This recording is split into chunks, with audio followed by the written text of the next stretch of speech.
Simon & Schuster Audio presents The Women in Black, a novel by Madeleine St.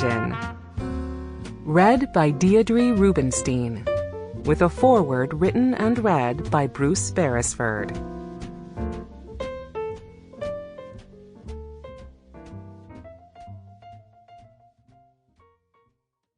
This book is dedicated to the memory of Monsieur and Madame J.M. Carger. Madeleine and Me by Bruce Beresford. 1960 was my first year as an indifferent student at Sydney University.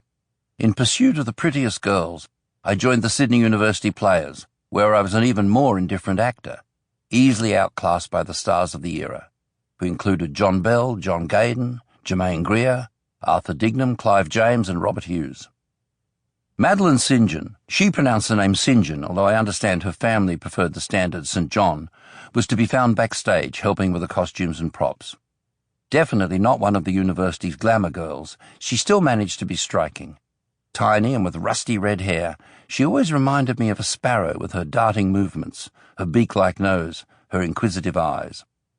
Her odd appearance contrived to prevent her from performing in anything other than minor theatrical roles, although she was cast, rather mendaciously I thought, in a revue, Dead Centre, in which she appeared singing, dancing, and dressed in red crepe as Lola Montez.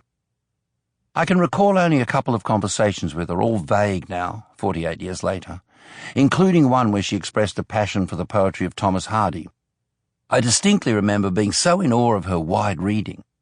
Are you really unaware of the work of Gwen Ravarat and Juna Barnes? Her forthrightness and her wit that in order to prevent my self-esteem plummeting, I took evasive action. The factor which distinguished her from virtually all of our contemporaries was that she was the daughter of a famous father, Edward St., a prominent QC and Liberal politician. Though a father or family was mentioned, she immediately made it clear the subject was taboo. I left for England in 1963 and lost track of Madeleine for 30 years. My attempts at establishing myself as a film director slowly met with some success.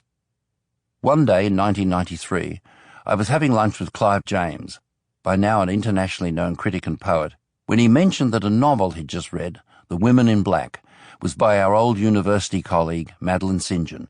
and was a comic masterpiece. I bought a copy immediately, agreed with Clive's assessment, and called the publisher for Madeleine's number. She was cordial and cheery over the phone, said she'd seen a number of my films. Sample complete. Ready to continue?